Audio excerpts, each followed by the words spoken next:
Selamat pagi teman-teman. Nah, hari ini saya mengundang pembicara yang sangat luar biasa, Bu Novia Ningrum. Dia ini adalah sosok yang sangat menginspirasi. Jadi kita kadang butuh training, tetapi di suatu waktu kita juga butuh inspirasi. Jadi beliau ini sosok wanita yang sangat inspiratif. Jadi saya juga menjalani bisnis Rewet ini juga sangat terinspirasi oleh beliau. Jadi beliau ini wanita yang sangat tangguh, sangat luar biasa, dan mengawali karir juga sebagai seorang agent properti, dan sekarang juga sudah punya 4 kantor. Nanti kita biarkan beliau untuk bercerita. Bu Novi, apa kabar? Baik Pak, thank you udah diundang ke sini, jadi bisa kenalan dengan tim dari mana aja nih? Rewet Diponegoro, terus Pakuwon ya, terus apa lagi? Ya, Pak, Villa Bukit apa ya? Mas, ya, terus ada dari HR Muhammad ya kan, dan Citraland dan Sidoarjo juga ya. Oke. Nah, jadi Bu Novi ini adalah sosok yang sangat luar biasa. Jadi hari ini beliau akan menginspirasi kita semua. Bu, mungkin bisa diceritakan sedikit banyak sih, banyak ya boleh Bu, ya kan, mengenai background Ibu sebelumnya, perjalanan karir Ibu sebelum di properti sampai dengan sekarang, Bu. Silakan, Bu. Oke, jadi perkenalkan nama lengkap saya Novia Ningrum, biasa dipanggil Novi, saya sendiri kelahiran orang Malang, tapi untung nasib saya tidak Malang. Saya datang ke Jakarta seperti kebanyakan orang waktu itu adalah untuk kuliah. Di zaman saya, sekolah kuliah di Trisakti itu kesannya keren. Kalau dari Jawa gitu ya, terus keluar daerah, terus ke Jakarta itu saat itu kesannya keren meskipun bapak saya nggak mengizinkan sebenarnya anak cewek wes cepetan kawin aja, cepet payu gitu aja kira-kira ya. Tapi saya memang masih kepingin kuliah. Setelah lulus kuliah sama seperti kebanyakan orang cari kerja gitu ya, punya penghasilan yang baik harapannya, itu harapan orang tua juga gitu ya, dengan harapan nanti suatu saat saya bisa membahagiakan orang tua gitu ya. Biasanya kan harapan orang tua itu umumnya begitu. Tapi siapa sangka nggak lama bekerja, tempat kerja saya itu akhirnya tutup karena kena krisis moneter, sehingga akhirnya saya terpaksa berhenti kerja. Tetapi berhenti kerja saat itu saya mendapatkan pesangon. Pesangon itu akhirnya saya pakai untuk kuliah lagi S2. Sekolah S2 itu saya mendapatkan predikat cum laude. Pada saat saya mendapatkan predikat itu sebenarnya tujuannya itu adalah mencari kerja dengan nanti suatu saat posisi lebih baik, gaji lebih baik, tempat kerja lebih dekat. Tapi kenyataan itu saya tidak dapatkan di tempat tinggal saya yang di daerah Serpong ini. Singkat cerita, akhirnya saya melihat satu iklan dan akhirnya saya masuk ke Rewide. 6 bulan bergabung, saya dinobatkan sebagai pendatang terbaru terbaik seluruh Indonesia. Saat itu saya tidak pernah punya impian apapun, saya cuma merasa saya tidak menjadi beban suami. Itu aja, alasan sederhananya itu aja. Jadi biar hidup saya ini saya bisa nanggung sendiri tanpa menjadi beban orang lain. Tapi di luar perkiraan, 6 bulan bergabung, setelah dinobatkan menjadi pendatang terbaru terbaik seluruh Indonesia, sejak saat waktu itu juga dinobatkan sebagai apa ya, number of sales terbanyak seluruh Indonesia nomor 4 pada saat pertama kali join. 6 bulan kemudian kan ada penilaian tuh di acara Rewet itu, saya mendapatkan itu dan itu benar-benar surprise karena saya juga tidak dikasih tahu, sehingga saat itu kepercayaan diri saya bertambah. Tapi jangan dipikir kalau semuanya itu lancar-lancar aja ya. Jadi di bulan pertama saya join, itu saya menciptakan closing di minggu kedua. Tapi di bulan berikutnya, saya itu tidak closing sama sekali. 0, nggak ada hasil gitu. Sehingga di akhir bulan itu saya udah gelisah gitu ya. Saya lihat koran, saya baca koran, saya udah pokoknya kepingin keluar aja. S2, cum laude, mosok jadi agent gitu ya kan. Agent itu sebenarnya adalah kerjaan antara yang bukan cita-cita saya sebenarnya. Kerjaan yang saya cuman sementara, supaya tujuannya itu saya enggak bebanin suami. Singkat ceritanya begitu. Tapi di bulan ketiga dan seterusnya, itu nggak pernah bolong lagi gitu. Dan tiap kali saya menjadi bagian dari riwayat ini, saya selalu mendapatkan prestasi. Setiap acara award itu saya selalu dapat dan bersyukur sampai dengan saat ini gitu ya. Singkat ceritanya sih begitu aja. Dan bawa MP-nya bawa aja. Tutup pintunya deh. Oke. Itu sekilas tentang saya. Nah, Oke. Oke, pada waktu Ibu itu kan Ibu kan bilang tadi kan 2 minggu sempat langsung closing, terus kemudian beberapa bulan enggak closing. Itu kan pasti orang kan berapa bulan? beli. Bulan kedua aja. Di bulan kedua nggak closing, tapi untungnya di bulan 3 dan seterusnya nggak pernah bolong sih. Oke. Nah, itu kan pasti juga sebuah ini ya, Ibu kan sempat bolong gitu ya. Akhirnya kan sempat mungkin berpikir kok aku ini tiba-tiba jadi nggak bisa closing kan. Waktu itu pasti kepikir gitu ya. Nah, mengatasinya gimana, Bu? Ya mengatasinya itu sebenarnya cuma jalanin rutinitas saja, Pak. Karena dulu itu mobilnya cuma satu. Jadi pagi itu sekalian saya nganter suami kerja, dan saya baru pulang, kalau suami pulang, terus di kantor itu saya cuma berpikir apa aja yang harus saya lakukan untuk mengisi hari itu. Jadi sebenarnya disiplin datang pagi, pulang sore, datang pagi, pulang sore, datang pagi, pulang sore, dan di luar perkiraan sekarang bertumbuh sampai sekarang itu ya karena melakukan rutinitas seperti itu. Jadi sebenarnya saya juga tidak melakukan sesuatu yang canggih-canggih banget ya menurut saya. Biasa aja gitu, kayak orang kerja kantoran aja gitu. Tapi mungkin konsistensi saya dibandingkan kalau setelah sekarang saya membandingkan, mungkin konsistensi saya itu termasuk yang konsisten gitu. Menjalankan pekerjaan ini rutin aja. Terus udah gitu, kita perlu punya hati yang sincere. Jadi nggak pernah berpikir, aku mau untung, customerku nggak peduli pokoknya, nggak kayak gitu. Jadi sejak awal pun saya bekerja itu selalu dengan hati yang baik, dengan hati yang tulus, nggak pernah mau terima apa ya. Kadang kan ada yang suka gini bayar. Kamu tak tambahin ya komisinya, tapi kamu tolong bantu nego sampai kayak segini. Atau sometimes vendor itu ya bisa nawarin saya, sudah nggak usah masuk kantor, 2% aja buat kamu semua, dengan berpikiran mau nego komisi ke gitu ya. Dan apa yang nggak sesuai dengan hati nurani saya itu saya nggak pernah jalani. Jadi pokoknya orang nggak perlu ngatur saya gitu. Jadi kita punya prinsip. Dan ternyata dengan apa ya, dengan keberadaan saya seperti sekarang ini, saya ini sekarang malah udah nggak pernah jadwal jaga, kan karena kalau jadwal jaga itu kan sudah giliran marketing bukan saya. Jadi saya itu banyak mengandalkan apa ya, closingan saya itu dari customer masa lampau maupun referensi gitu. Dan sampai sekarang pun penghasilannya juga masih bagus meskipun nggak dengan floor time. Karena itulah yang saya jaga. Dan saya itu bukan tipe orang yang manis-manis banget ya enggak. Biasa aja gitu. Jadi apa yang harus diomongin ya diomongin gitu ya. Yang nalar sebagai seseorang gitu aja. Jadi maksudnya semua itu going to the rule gitu. Enggak yang sampai manis gimana. Ya enggak ngelihat vendor, enggak ngelihat buyer, pokoknya ya apa adanya aja gitu Pak. Oke, Bu.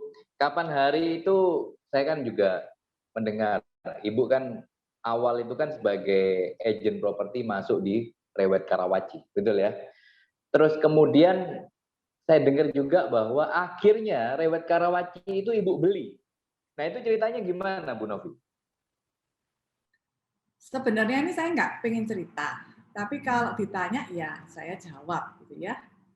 Jadi sebenarnya pada saat saya masuk ke, saya cukup lama di Riwayat Karawaci itu saya kongsian sebenarnya. Tetapi pada saat di Karawaci itu semua penghargaan itu saya udah pernah raih. Tapi posisi saya di sana itu bukan prinsipal gitu kan. Jadi top number of sellers dapat, number of listing, marketing of the year, marketer of the year. Pokoknya semua nomor 1 itu saya udah pernah capai. Kecuali number of commission itu paling banter nomor 3 kalau nggak salah seluruh Indonesia. Nomor 2 atau nomor 3 seluruh Indonesia marketing. Penjualan total commission. Tapi yang lain itu nomor 1 saya udah pernah dapat. Sehingga kadang pengen menantang diri sendiri aja gitu, karena waktu itu di BSD itu lagi bagus-bagusnya, lagi pindah ke Sinarmas belum lama, dan saya sering kehilangan customer yang dari Karawaci itu akhirnya beli di BSD. Nah, saya merasa ini juga cukup dekat tempat tinggalnya dengan saya, sehingga saya buka kantor kedua. Nah, tapi di luar perkiraan, pada saat saya lagi masih 2 bulan, masih bulan madu dengan kantor ini, partner saya nanyain, kamu mau jual nggak kantor itu? Saya merasa bahwa kantor Karawaci itu besar karena saya, gitu ya. Dan saya sangat mencintai kantor Karawaci saya, karena itu awal saya besar itu di sana. Semua orang kenal saya. Dan bahkan dulu sampai mentok-mentoknya itu, pokoknya kayak artis gitu. Jadi orang mungkin nggak tahu Novianingrum, tapi orang mendengar nama Novianingrum. Dan saat itu Karawaci itu ngetopnya sampai jeduk gitu. Jadi hampir nggak ada lawan. Jadi siapa yang ada di sana akhirnya kantornya tutup dan kantor Karawaci tok yang survive. Kira-kira begitu. Dan itu saya merasa itu juga hasil apa yang saya kerjakan, gitu ya kan? Dan saat itu saya nggak ada dana sebenarnya. Tetapi waktu saya cerita sama mama saya memberi solusi, gitu ya.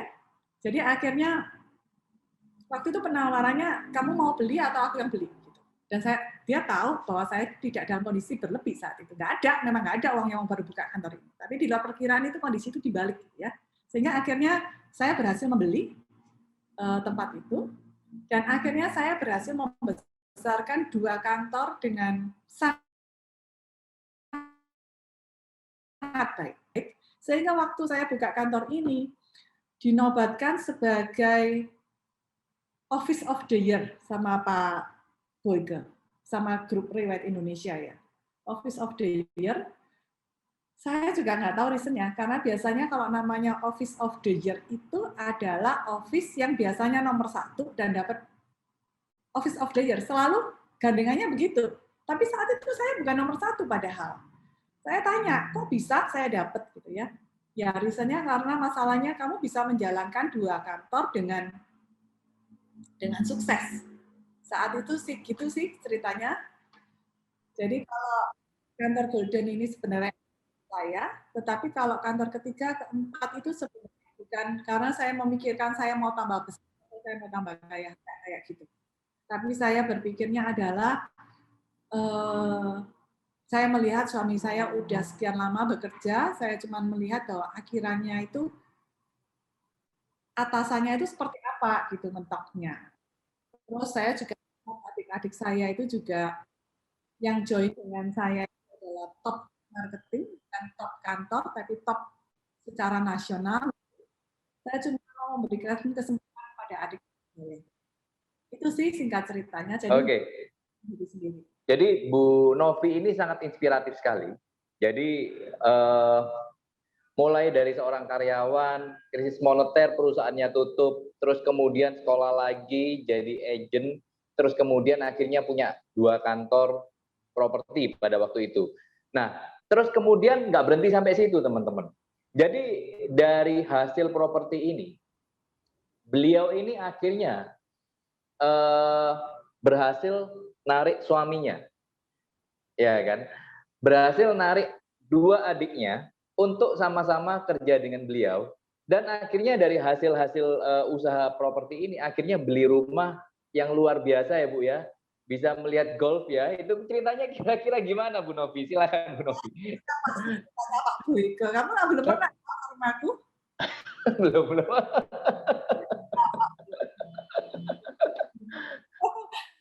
Enggak. Jadi sebenarnya itu adalah ya karena mungkin doa mama juga, karena tanah itu memang daerah tempat tinggal saya sebenarnya, bukan view golf, tapi view danau. View danau dengan dalamnya itu ada kolam renang gitu kan. Jadi itu juga satu kebanggaan sih buat saya. Jadi kerjaan sebagai agent top tanpa yang lain-lainnya gitu ya. Itu juga bisa punya rumah seperti orang dilahirkan kaya atau punya pabrik gitu. Jadi kuncinya apa? Kuncinya ya memang kita kerja dengan tulus, tapi semua itu mustahil kalau bukan karena berkat yang Tuhan percayakan kepada saya.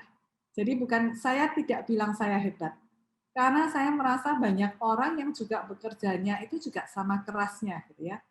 Tapi kebetulan saya dipercaya oleh Tuhan untuk take care kantor, untuk take care tim saya, dan diberi berkat gitu ya, sehingga bisa apa ya?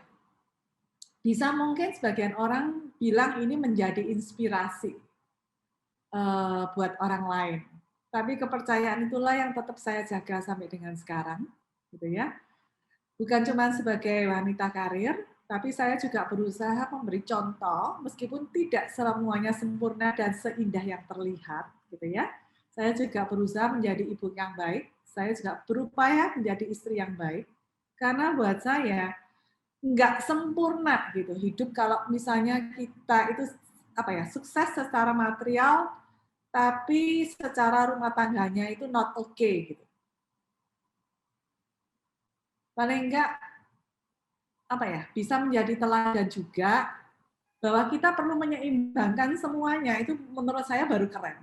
Kalau prestasinya direwet tok nomor satu, tetapi kasih terhadap istrinya nggak ada, buat saya nggak keren. Begitu juga seorang istri, kalau kesannya keren banget secara prestasi gitu ya, tapi anaknya sendiri tidak pernah ada rasa deket sama orang tua. Suami mau nyentuh aja nggak bisa gitu ya, karena kesibukan kita buat saya itu juga bukan kondisi ideal. Jadi yang penting cukup, semuanya berjalan dengan cukup, nggak harus berlebih, tapi harapannya itu semua berjalan seirama. Meskipun pada akhirnya ya nggak bisa semuanya sempurna ya. Kayak gitu aja sih Pak Andi. Oke, jadi kan tadi teman-teman dengar sendiri bahwa rumahnya sih bukan view golf, tapi view danau. Anda bayangkan di Surabaya yang view danau itu rumahnya model gimana? Ya kan Anda bisa bayangkan sendiri. Jadi kesuksesan seorang Bu Novia Ningrum ini kesuksesan yang sangat luar biasa. Ya kan, orang perantauan merantau di Jakarta, ya kan, dan akhirnya bisa settle di sana dengan punya rumah yang depannya view golf dan kolam renang. Anda kira-kira bayangkan aja Anda punya rumah depannya view Nah, view danau dan kolam renang itu sangat luar biasa. Dan juga seorang wanita yang juga akhirnya dengan bisnisnya yang sukses, beliau akhirnya bisa membawa suaminya untuk resign dari pekerjaannya dan ikut di dalam bisnis ini beserta adik-adiknya. Itu sangat inspiratif sekali. Ya kan, dari Bu, kenapa sih Bu? Menurut Ibu kan gini, wanita itu pada dasarnya itu kan sebetulnya membantu suami. Kenapa sih kok Ibu akhirnya itu tetap juga menjadi wanita yang tangguh? Inspirasinya apa sih Bu? mungkin soal watak ya. Jadi menurut saya kalau menjadi wanita, saya merasa cuma lebih mendapatkan apresiasi. Jadi gini, pada saat kita menjadi orang yang berprestasi, yang senang siapa? Kita sendiri kan?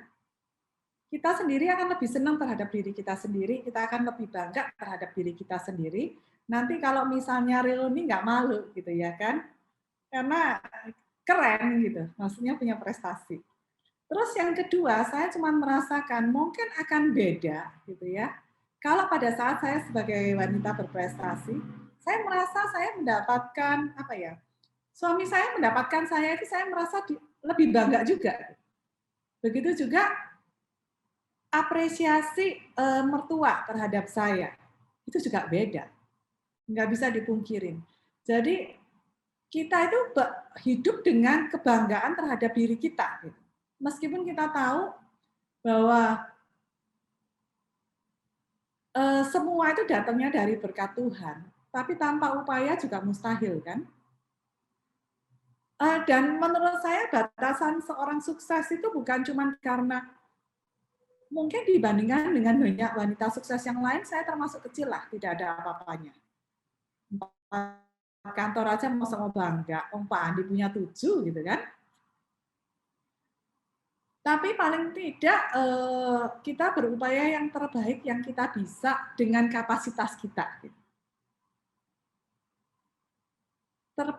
Berupaya terbaik dengan kapasitas yang ada di kita. Gitu. Itu aja sih sebenarnya Pak Andi, nggak muluk-muluk Pak saya. Oke, ya memang sih kantor saya lebih banyak Bu, tapi saya belum punya rumah yang depannya danau Bu. Oke, nah jadi tadi juga kita bincang-bincang dengan Bu Novi. Tadi saya petik salah satu kunci suksesnya dia. Jadi sebetulnya kalau dengar cerita beliau, dan ini saya selalu mendapatkan sebuah kesamaan. Orang-orang yang sukses itu adalah orang-orang yang selalu konsisten. Jadi paling menakutkan itu adalah orang-orang yang konsisten. Karena walaupun jatuh bagaimanapun tetap bisa bangkit. Nah, menurut Ibu, kenapa sih kok Ibu tadi memilih kata konsisten sebagai salah satu kunci sukses Ibu? Ya memang mau nggak mau, karena memang ini adalah bagian dari kehidupan saya. Saya nggak ada kerjaan lain selain kerjaan ini. Gimana mau nggak konsisten? Anak perlu saya gedein. Dan saya juga tidak mau anak saya seperti waktu saya masa kecil gitu. Jadi paling tidak mereka itu proud terhadap diri mereka, posisi mereka, meskipun di dalam kondisi saat mereka beranjak dewasa, mereka itu paling tidak merasa punya sesuatu yang bisa dibanggain. Dulu waktu kecil saya ngerasa karena saya dari keluarga sederhana, saya itu suka minder. Di rumah saya di kampung misalnya, orang tua saya juga orang tua yang sangat sederhana lah hitungannya, nggak berlebih gimana. Itu kadang bisa menimbulkan perasaan minder. Sehingga saya tidak ingin itu terjadi dengan anak saya. Paling nggak mereka itu punya modal untuk tidak minder deh. Itu sih salah satu alasannya. Oke, Bu. Tadi kan Ibu bilang, Ibu dari keluarga sederhana dan sempat minder. Kan juga banyak yang agent rasakan adalah kita banyak yang merasakan bahwa mungkin awal-awal itu kita memang nggak punya apa-apa, ya kan? Mungkin kayak Ibu tadi mobil aja sharing dengan suami ya, Ibu nganterkan dulu kemudian baru mobilnya Ibu pakai, ya kan? Banyak mungkin dari teman-teman ini kan juga berangkat juga dari kehidupan yang kurang lebih mirip ya Bu ya, dari keluarga sederhana, confident-nya kurang karena istilahnya melihat orang-orang yang di atas kita itu juga lebih luar biasa. Nah, tetapi kan Ibu sekarang itu bisa dibilang merubah destiny Ibu dari orang yang sederhana, biasa-biasa, menjadi orang yang sukses secara luar biasa. Nah, itu apa yang Ibu bisa katakan kepada teman-teman yang istilahnya pengen seperti Ibu? Jalanin kerjaan dengan serius, konsisten, nggak terpecah-pecah, punya hati yang baik dan melayanin, dan menjaga kepercayaan yang sudah diberikan ke kita itu dengan baik, talenta yang sudah diberikan itu dengan baik, dan menggunakan talenta yang ada ini untuk banyak orang. Jadi kalau dengan posisi saya sekarang ini,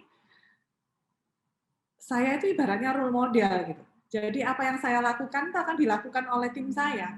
Nanti kalau saya lagi hobi masak, semuanya jadi ikut hobi masak, gawat juga. Terus kalau saya lagi sekarang hobi sesuatu yang lain, mereka ikut gitu. Jadi kalau saya melakukannya benar, yang ikutnya nanti benar. Kalau saya nggak benar, jadi nggak benar semua gitu kan. Jadi upayakan kita selalu bisa menjadi role model yang baik deh. Karena ibaratnya kita dikasih talenta, sebenarnya kita juga dikasih tanggung jawab di pundak kita kan, untuk menggunakan talenta itu dengan benar. Gitu. Udah itu aja sih. Oke. Life to serve intinya gitu ya. Karena di Uh, saya bahwa ikat itu tetap ada di hidup itu. Dan Oke. itu salah satu pesan dari ini ya, salah satu customer saya, senior customer yang sudah cukup lama ingat saya. Ada dua kata dia nggak banyak ngasih kepada saya. Tapi ini mungkin saya sharing mungkin bisa menjadi inspirasi buat teman-teman yang ada di sini juga. Jadi gini, ada dua pesan yang saya ingat. Pesan yang pertama, Novi, kamu itu wanita sukses. Godaan itu akan banyak. Saya nggak diperinci godaan itu apa, saya juga nggak paham itu godaannya itu apa, saya nggak ngerti gitu ya. Tapi dia bilang gini, pokoknya patokannya adalah 10 perintah Allah. Oh, dia nyebutnya apa? 10 perintah Musa. Saya nggak ngerti apa itu 10 perintah Musa, akhirnya saya googling dan itu maksudnya intinya adalah 10 perintah Allah gitu ya. Jadi hormatin orang tuamu, jangan berdusta, jangan menginginkan punya sesamamu, kalau bukan milikmu jangan berbuat jinah gitu kan ya. Karena itu akan mendatangkan celaka. Nah, itu terus terang itu saya ingat di dalam kepala saya gitu. Jadi itu patokan yang selalu kadang ngingetin saya gitu kan. Satu, menghormatin orang tua itu penting. Karena itu salah satu berkat yang mungkin orang tua saya doakan untuk saya gitu ya. Termasuk tanah ini. Karena dia itu bilang gini, kalau lewat tanah situ, dia itu cuma berdoa, duh, suatu saat aku pengen anakku itu punya di sini. Terus kalau mobil Mercy, dia itu kalau lagi lihat di showroom katanya, dia itu sambil ngelus mobil itu, dan dia bilang, aduh aku pengen anakku tuh punya mobil ini. Sehingga itu kejadian satu persatu. Kejadian satu persatu. Terus ada lagi yang pesan yang saya ingat dari orang tua saya, yang saya juga ingin sharing karena itu benar-benar menancap. Di dalam bisnis, berkeluarga maupun sama suami, itu mungkin kita orang yang berbeda, lahir berbeda gitu. Suami istri aja banyak ketidakcocokan gitu kan ya. Begitu juga dengan usaha, dengan adik dan sebagainya, sometimes itu banyak yang kok aku nggak cocok gitu. Tapi satu hal yang saya selalu ingat dari pesan orang tua saya adalah yang juga saya tanamkan di dalam hati anak saya. Itu adalah gini. Mama dan saudara-saudara itu ibaratnya jarinya mama. Jadi jangan sampai nanti hubungan persaudaraan itu putus. Karena begitu putus, sebenarnya jari mama itu tidak lengkap. Kayak gitu. Jadi motivasi saya itu sekarang bukan bisnis itu sehat, uang, dan saya bisa dapetin sebanyak-banyak mungkin dengan saya mengajak kongsian adik saya. Enggak kayak gitu. Jadi mikirnya udah beda. Jadi saya cuma mau adik saya itu menjadi adik yang mandiri, adik yang dia bisa bangga terhadap dirinya sendiri dan keluarganya, dan keluarganya itu bisa bangga terhadap dia. Udah gitu aja. Yang penting kantor ini sehat, yang saya take care itu sehat. Ya sudah, saya nggak banyak komplain, nggak banyak permintaan. Kalau saya ada nggak saya menyampaikan itu benar-benar cuma pengen dia lebih baik. Wes, gitu. Karena itu tanggung jawab di tangannya dia sendiri. Itu cara. Oke. Tadi kan Ibu juga bilang bahwa yang pertama kan tadi salah satu kunci suksesnya adalah konsisten. Ya kan? Dan kedua, yang Ibu bolak-balik tekankan, saya cuma fokus bidang ini. Ya kan? Padahal kan sebetulnya kalau kita tahu banyak orang atau banyak agent itu kadang tergantung musimnya apa nih. Musimnya masker mungkin jual masker. Musimnya apa itu? Sekarang itu rapid test, jualan rapid test. Ya kan sambil jalani bisnis properti. Nanti musimnya orang jual asuransi, ikut jual asuransi. Nah, kenapa menurut Ibu harus fokus itu? Ini ya, saya kasih contoh. Saya kasih contoh yang saya alamin aja. Kita perlu berhitung dengan waktu kita, ya kan? Kita tuh sama-sama dikasih 24 jam, mungkin efektif waktu kita bekerja dan kuat bekerja itu 8 sampai 10 jam itu yang normal. Ya toh? Terus kita harus berpikir, dengan 8 sampai 10 jam waktu yang diberikan kepada kita ini, itu kita mau ngapain dengan waktu kita yang maksimal, gitu kan? Sekarang mungkin properti lagi turun, tapi kalau ditinggalkan, pada saat mulai enak, kamu nggak punya listingan, gitu kan? Lebih baik kan kita melisting.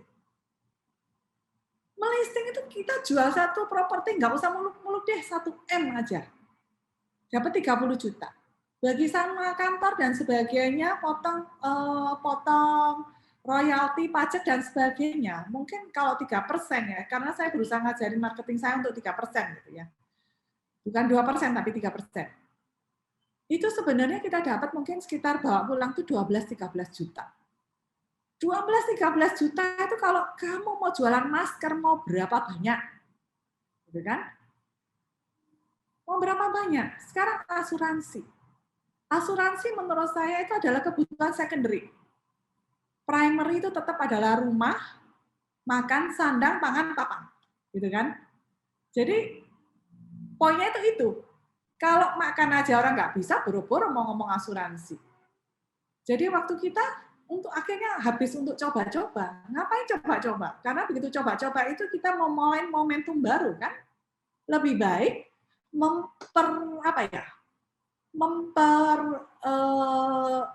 strictly lebih fokus, cari apa yang bisa membuat lebih fokus gitu ya. Contoh misalnya, atau saya bisa kasih contoh lain.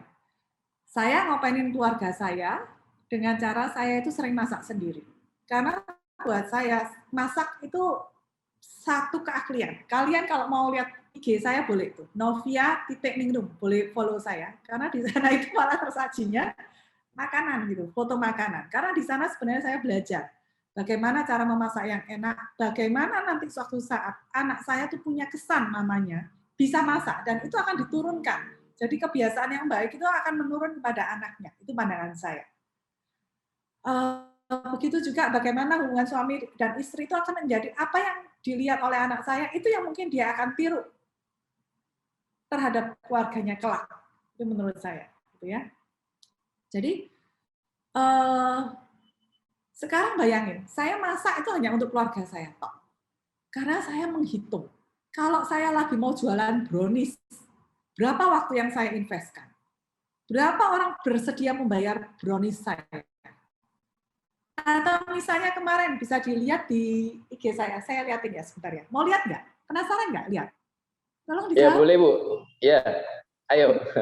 Nih saya kasih contoh. Kenapa saya nggak mau jualan makanan, meskipun makanan saya termasuk keren? Januar yang paling sering lihat story saya kayaknya. Benar ya?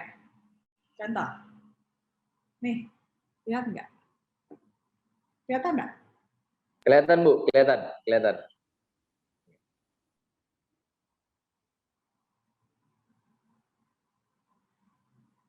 Atau misalnya saya mau liatin pas ulang tahun suami saya.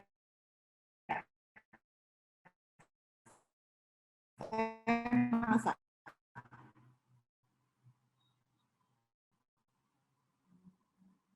Proses memasak ini, bikinin miswa misalnya, bikinin puding, ini ya, nggak ngasal loh saya kalau buat, cakep nggak?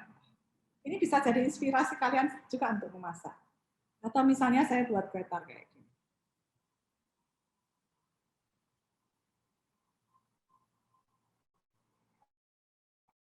Ini saya pelajari dengan benar loh. Prosesnya. Menghitung waktu saya luangkan untuk membuat kastengel itu. Berapa uang yang saya waktu yang saya keluarkan untuk membuat apapun yang saya buat. Sekarang saya balik gitu. Orang bersedia nggak membayar saya, menggantikan waktu saya dengan uang yang lebih besar daripada properti? Nggak ada. Jadi ngapain? Itu sih jawabnya, Pak.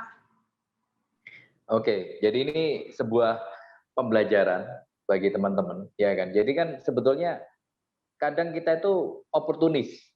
Ada apa kita pengen usaha, ada apa pengen usaha. Nah, tetapi kita ini kan punya waktu itu ya kan ya dikasih Tuhan sama. Kecuali misalnya waktu saya di dunia ini satu hari 24 jam, Anda dikasih waktu 48 jam, mungkin lain cerita.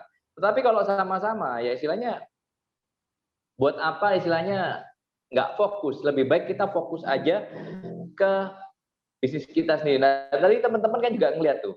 Jadi Bu Novi kan ini sosok yang luar biasa. Jadi dia ini sebagai wanita karir yang luar biasa. Terus kemudian sebagai istri yang juga masih hadir bagi apa itu seorang ibu untuk anak-anaknya. Jadi ini sangat luar biasa. Satu lagi ya, satu lagi. Jadi gini, saran saya, atur waktu tetap fokus ke properti. Kalau memang butuh variasi, pikirkan apa yang bisa mengembangkan properti. Contoh misalnya saya buat YouTube. Kalian juga boleh subscribe YouTube saya ya, sekalian saya promosi. Jadi bisa mengikuti perkembangan properti dan saya cuma fokus di properti. Coba ya, lihat ya.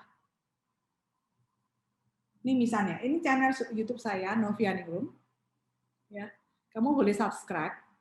Lebih baik kamu belajar ini nih, YouTube. Karena apa? Meningkatkan profil. Kita masih serius kerja di properti gitu. Untuk mengimbangin hobi kita yang bermanfaat juga untuk keluarga kita. Jadi hobi yang bermanfaat untuk keluarga, itu catatannya. Itu prinsip saya. Jadi bukan hobi yang untuk diri sendiri, hobi untuk diri sendiri dan itu bermanfaat untuk keluarga. Jadi sometimes ya, saya suka melihat banyak orang yang hobinya itu sepedaan. Terus nanti gaul. Gaul akhirnya banyak terjadi, apa ya, memberi manfaat enggak gitu. Saya selalu ngitungnya begitu sih. Beli sepeda sampai ratusan juta. Bermanfaat nggak untuk keluarga? Rasanya ya enggak. Saya cukup berhitung di dalam hal itu. Terus ini nih, channel YouTube saya. Ini semua tentang properti. Akhirnya banyak yang kita pelajari. Bagaimana cara membuat video, bagaimana cara ngomong, bagaimana cara edit video. Kita mengerti apa ya, cara membuat itu dramatikal dan sebagainya. Itu jadi kita banyak belajar yang akhirnya mendukung pekerjaan kita. Itu kira-kira, Pak. Oke. Jadi ya. Intinya bagi teman-teman yang penting fokus. Tadi teman-teman kan lihat sendiri di apa itu Instagramnya Bu Novi. Dilihat aja kan rumahnya ada kolam renang tuh, ngintip-ngintip ada kolam renang. Jadi itu hasil yang bisa didapat dari seorang agent properti. Jadi profesi ini adalah profesi yang menjanjikan. Dan saya tahu seringkali kalau di Jakarta namanya Bu Novia Ningrum ini, kita nggak usah ngomong dia penghasilan dari karya, dia penghasilan pribadi. Itu 1 tahun, setiap tahun itu konsisten di angka 1 M ke atas. Ya kan? Dan itu selalu konsisten. Nah, itu apa benar yang saya ngomong? Apakah kira-kira penghasilan Ibu itu setiap tahun itu konsisten di angka itu? Silakan. Benar. Jadi saya udah sekian lama itu penghasilan saya di atas 1 M. Cuma tahun ini sebenarnya secara written saya di atas 1 tetap. Tetapi karena ada transaksi yang cukup besar dan itu jatuhnya adalah primary dan orangnya bayarnya cicil lama, sehingga tradingnya tertunda gitu. Tapi sebenarnya secara written, secara tercatat angka itu di atas 1.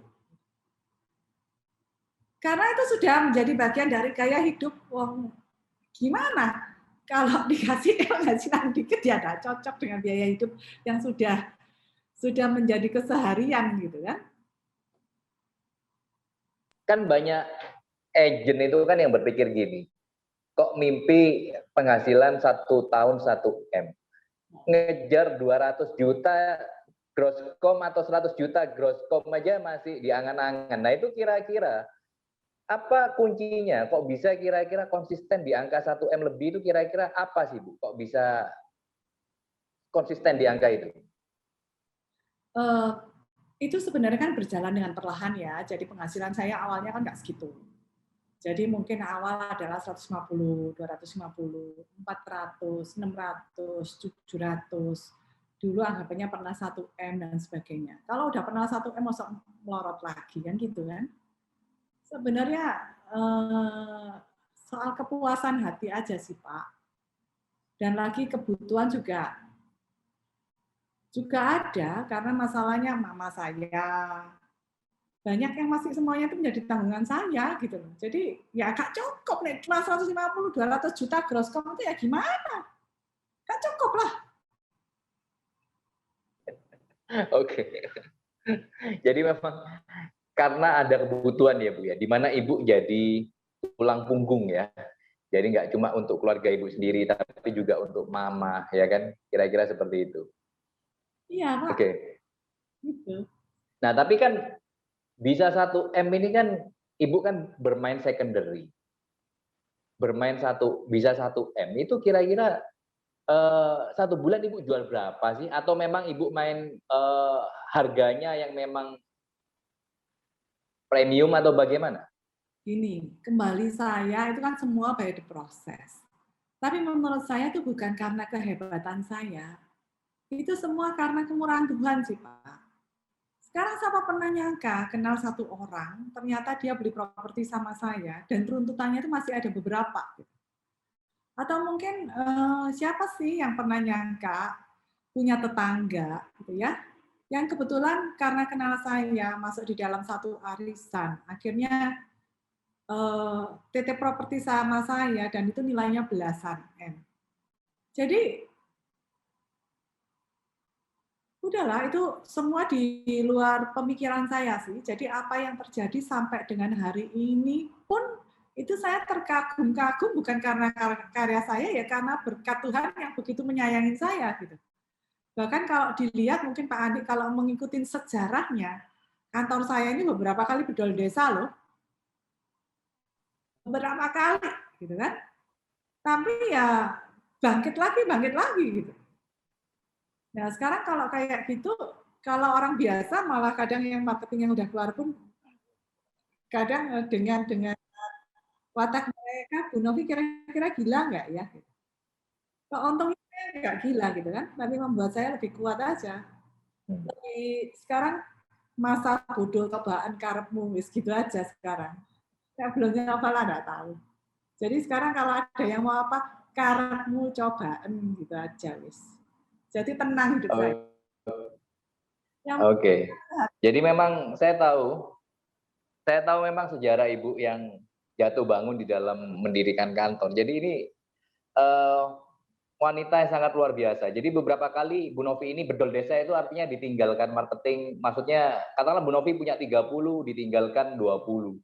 Ya kan? Tetapi kan beberapa kali bangkit lagi. Nah, ini orang yang sangat luar biasa karena orang yang paling menakutkan itu bukan orang yang pintar, orang yang hebat, tetapi orang yang pada waktu jatuh dia bangkit lagi. Ibu kira-kira yang paling teringat sama Ibu, masa yang paling susah yang pernah Ibu alami itu pada waktu bedol desa yang bagaimana? Yang pertama kali lah Pak, yang paling shock. Jadi kadang itu orang kan begini, kita itu nggak pernah ganggu orang ya. Didik satu-satu, ngumpulin satu-satu, karena saya tetap pada prinsip seperti itu. Saya nggak pernah narik punya orang. Karena apa? Saya pada prinsipnya tidak pernah mau menyakitin hati orang lain. Mungkin beda dengan ajaran yang di atas sana, KPK, apa segala macam. Kalau saya tidak menjalankan itu. Karena saya tahu itu pasti akan menyakitkan. Nggak ada salahnya kalau kita itu menjadi daya tarik karena kita sendiri gitu, tanpa menarik orang. Kalau orang merasa mau ikut saya, mau hidupnya akan lebih baik, monggo gitu kan. Karena orang melihat saya gitu. Karena oh kayaknya ke Bu Novi ini saya akan bisa lebih maju nih gitu. Itu menurut saya nggak salah. Tapi kalau kita dengan sengaja ngambil punya orang dan sebagainya, menurut saya itu sih nggak ini. Tetapi yang paling menyakitkan adalah kalau saya melihat itu banyak orang yang kepengen kayak saya, gitu kan. Waktu pertama kali itu saya ingat bahasanya. Bu Novi bisa buat 2 kantor, dua-duanya sukses. Sekarang kantor ketiga, buka untuk suaminya, yang notabene nggak ada pengalaman. Kapan giliran kita? Masa satu orang, gitu ya, yang mengerjakan, kita itu keluar bertujuh, masa nggak bisa sih ngelawan Bu Novi? Itu bahasa yang mereka sampaikan pada saat keluar dan ngojok-ngojokin teman-temannya untuk ikut. Masa kita bertujuh nggak bisa? Dan itu kongsiannya beberapa orang langsung sekaligus, gitu ya.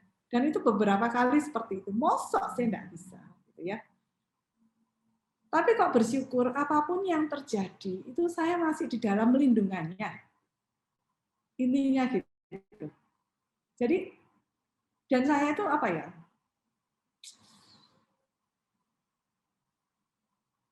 Bisa bangkit lagi. Ternyata adik saya yang saat itu mulai ikut saya dan lagi kuat-kuatnya, lagi semangat-semangatnya misalnya Pak Ali. Ada Pak Gatot. Jadi bukan ibaratnya kalau tadi saya berpikir saya menolong adik saya, ternyata belakangannya adik saya loh yang support saya. Jadi saya dikelilingi 3 pria jagoan. Suami saya dan adik saya yang sampai sekarang menyayangi saya. Oke. Jadi ini sebuah pelajaran juga bagi teman-teman. Sekarang itu kan kita namanya jatuh. Itu hal yang pasti kita alami semua. Tetapi yang membedakan antara orang sukses dengan orang yang gagal adalah orang gagal itu pada waktu jatuh, dia udah nggak mau bangun lagi. Tetapi orang yang sukses adalah orang jatuh dan dia bangun lagi.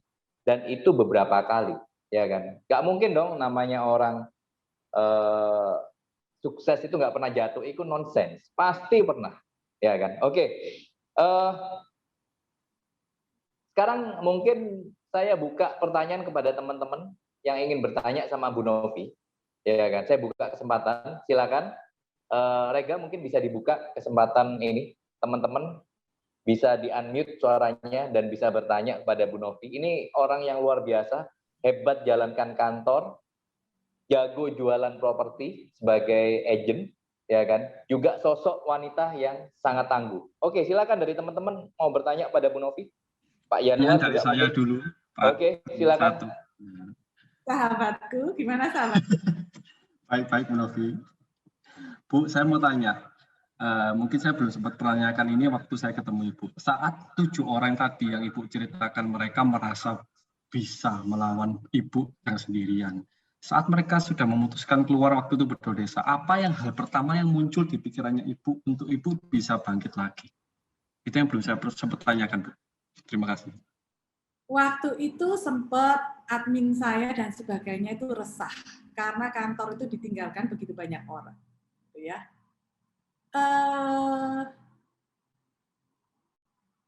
Begitu banyak ditinggalkan orang dan mereka berpikir gimana nanti Bu Novi gaji saya, gimana nanti kantornya, apalagi yang ninggalin itu yang top-top lah, gitu kan ya.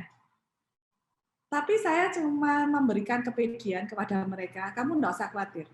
Karena tanpa mereka pun saya masih bisa gaji kamu 3 tahun ke depan. Karena kenapa? Saya orang yang selalu punya tabungan.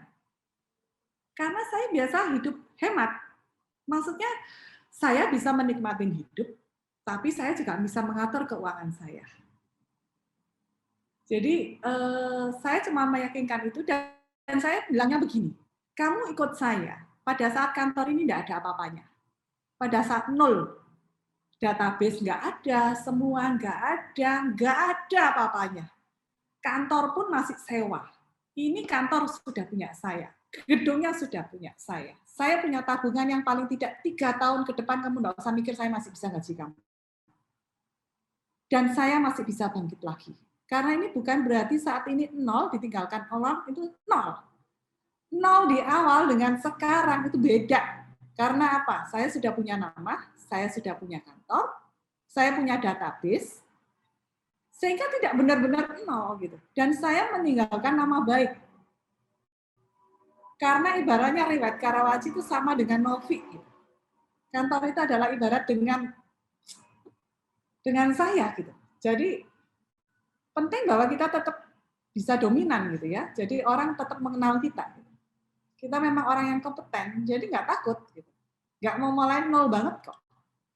Itu sih. Dan saat itu memang, ya itu pertama ya. Dan kebetulan akhirnya rekrut kembali itu ya, saya ingat banget waktu pertama kali rekrut itu Pak Yanuar, saya ingat bahwa yang saya interview itu cuma 2. Kantor saya waktu itu jelek, masih baru begitu ditinggal, oh enggak, kantornya sudah saya perbaiki. Waktu itu saya cuma interview 2 orang dari hasil karir D saya, yang datang cuma 2 orang, biasanya saya ngadain di satu tempat yang besar gitu, tapi itu cuma 2 orang. Dari 2 orang itu saya cuma terima 1, karena 1 itu kadang saya melihat saya nggak cocok aja.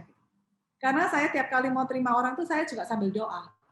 Tuhan tunjukkan bahwa orang ini akan baik untuk saya apa enggak. Tunjukkan dengan kata-kata apa yang mereka ucapkan, sehingga saya akan mengambil keputusan saya akan terima atau tidak.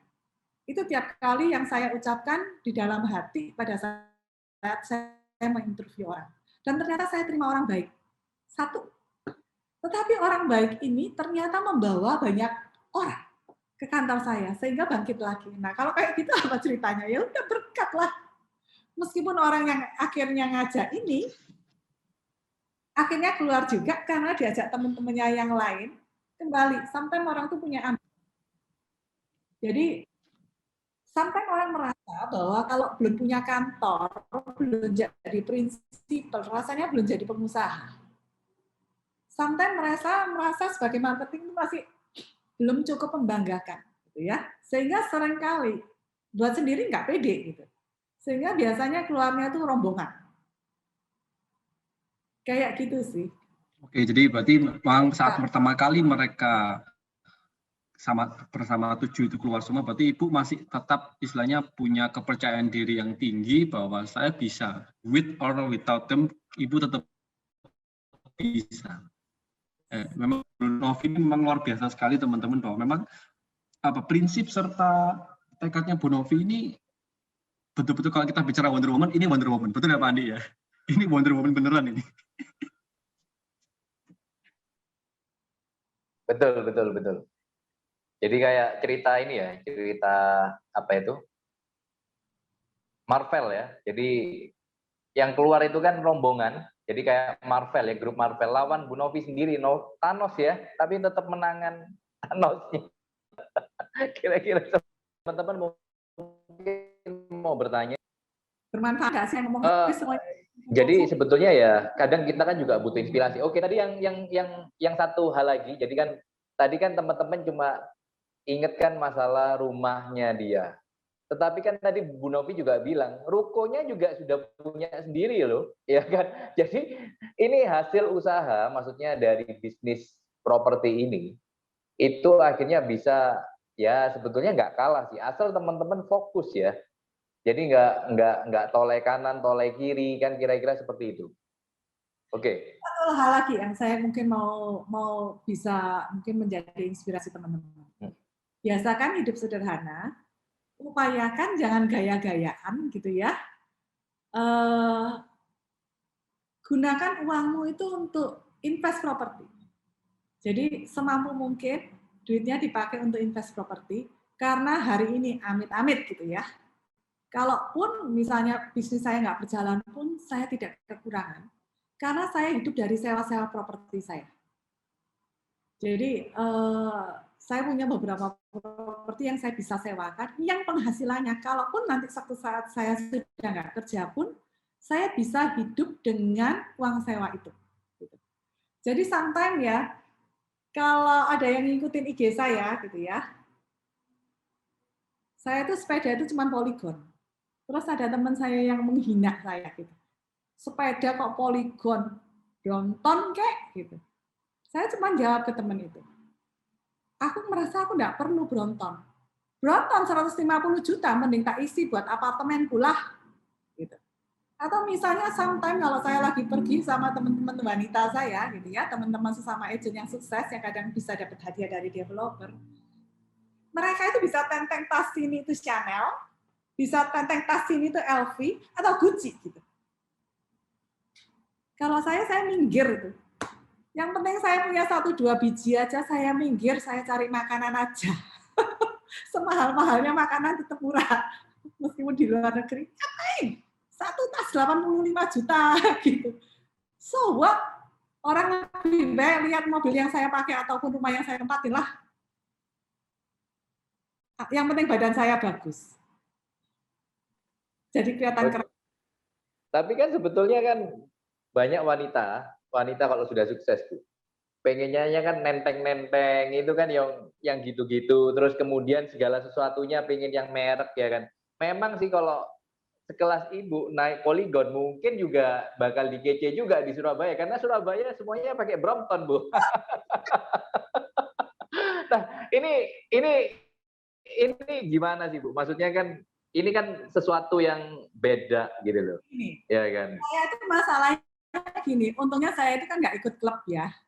Jadi kalau ikut klub itu kan pengennya bajunya yang gimana, kacamatanya yang gimana, celananya yang gimana, sepedanya yang gimana.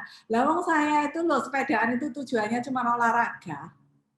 Kan kembali ya, seperti yang tadi saya bilang, saya melakukan hobi saya. Hobi saya itu saya selalu berpikir memberi manfaat nggak?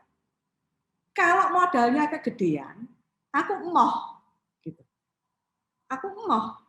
Lebih baik saya nggak ikut klub kan, karena tujuan saya olahraga kan saya mau sehat. Saya kan bukan untuk pamer. Kalau mau pamer itu adalah kemampuan otak, kemampuan cari duit, kemampuan apa itu buat saya mau ajang pamer, bukan pamernya di sepeda atau tas, so what gitu. Itu sih Pak, punya satu oke lah, tapi pikiran gitu loh, karena hidup itu kan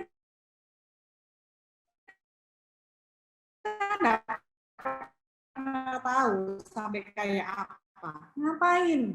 Ibu kira-kira manajemen keuangan awal-awal ibu berkarir, kan istilahnya kan namanya awal berkarir itu kan ya bisa dibilang kan mepet ya kan, untuk kebutuhan keluarga, terus kemudian masih harus investasi ke bisnis rewet lagi. Nah itu kira-kira memanage keuangan ibu awal-awal sehingga akhirnya menggulung seperti bola salju seperti sekarang bagaimana cara? Aduh, saya itu nggak muluk-muluk. Adik saya itu makanya percaya kepada saya, karena semua hitungan itu bisa ada di kepala saya. Saya bisa membayangkan bisnis ini akan bagus apa enggak. Kalau saya pede, saya jalanin. Kalau saya enggak, ya enggak. Karena saya pede, saya jalanin. Terus dasarnya itu memang saya itu tanya bukan yang foya-foya, Pak Andi. Jadi sampai detik ini pun masak ya masak sendiri. Apa yang bisa saya lakukan ya saya lakukan sendiri. Bukan tipe foya-foya. Lah kalau nggak tipe foya-foya kan akhirnya duitnya ya ada gitu. Karena kita tidak pernah tahu hari esok itu seperti apa. Dan saya itu pada prinsipnya tidak mau merepotin orang. Cukupkan dengan apa yang ada, itu selalu ajarkan kepada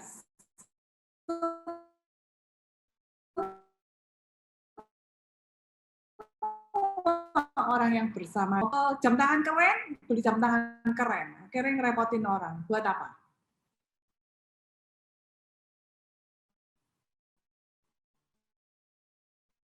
Makan pecel pun juga nggak masalah. Masih bisa hidup. Tapi kamu nggak punya harga diri. Orang deket kamu kan nggak takut direpotin. Kan gitu. Jadi buat apa gaya-gaya, ya kan? Kita takut gengsi ya, gengsi.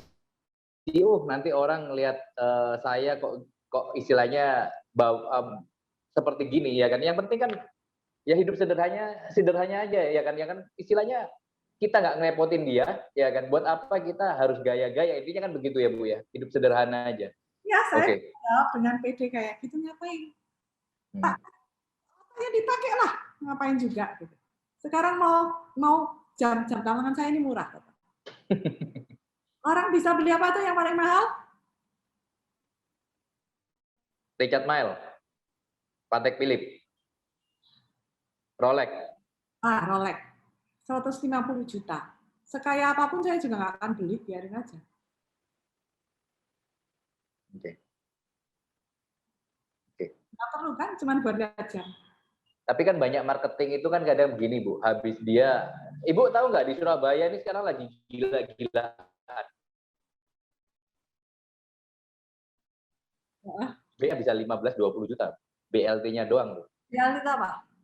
Closing fee yang murni untuk agent. Bonus. Ya kan? Bonus. Nah, bonus, Bu. Di luar komisi loh. Nah, banyak dari agent itu kadang begitu sudah dapat uang 20, 30 juta, 40 juta, terus kemudian tiba-tiba kendor 2-3 bulan hilang, terus kembali lagi. Ya kan? Nah, apakah Ibu juga dulu seperti gitu ataukah bagaimana? No, never. No, never. Karena pertimbangan saya begini, waktu itu nggak bisa kembali loh. Benar kan? Waktu itu kamu nggak bisa create balik.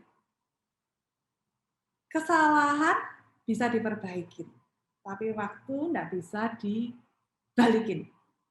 Kalau kamu tambah tua ya tambah tua aja gitu. Kepada marketing. Bahkan saya juga punya diagramnya. Kalau saya lagi ngasih training, mungkin ya Nula pernah lihat, mungkin Pak Andi pernah lihat. Karena itu seringkali saya juga cantumkan di awal. Waktu usia 65 kita itu mau kayak apa? Sudah harus membayangkan waktu kita usia 65 itu mau kayak apa? Saya tidak setuju dengan ajaran mama saya. Dulu ajarannya kan begini, pokoknya kamu tak gedein, gitu ya. Kamu kerja, nanti giliran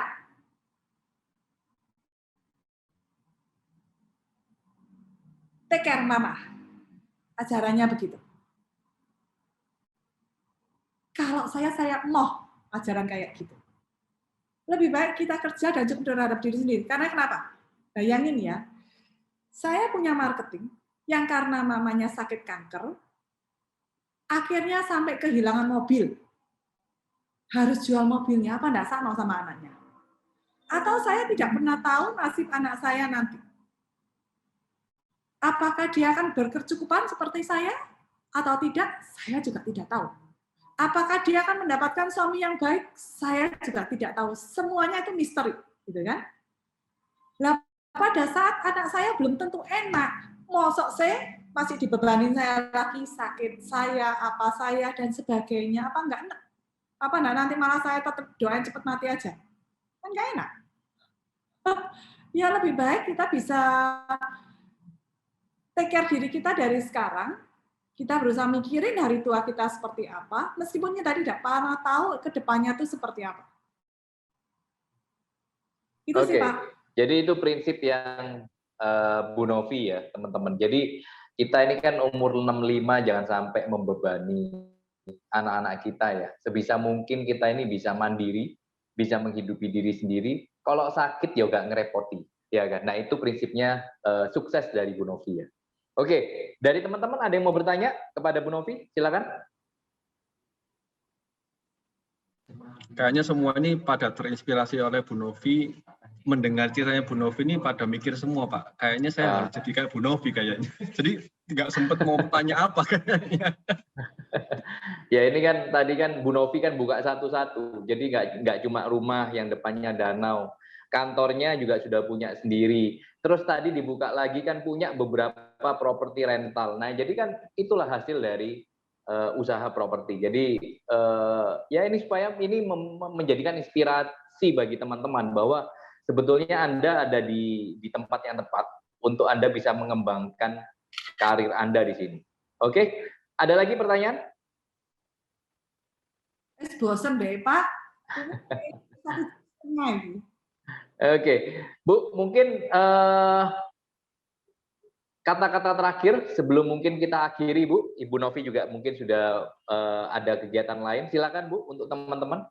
Oke, pesan saya buat teman-teman, jalanin bisnis ini dengan konsisten, fokus aja di tempat ini, berkarya yang terbaik dengan apa yang sudah kalian punya, berupaya mensyukurin apa yang sudah kalian punya tanpa melihat terlalu ke atas. Tapi kita juga bisa melihat ke bawah supaya kita bisa bahagia. Itu aja. Oke, terima kasih banyak Bu Novi. Hari ini adalah sesi yang sangat menginspirasi, seorang wanita tangguh dan luar biasa. Ya kan, semoga teman-teman terinspirasi oleh kisah sukses beliau. Terima kasih banyak Bu Novi untuk waktu dan inspirasinya. Terima kasih banyak Bu. Dikasih kesempatan. Thank you ya.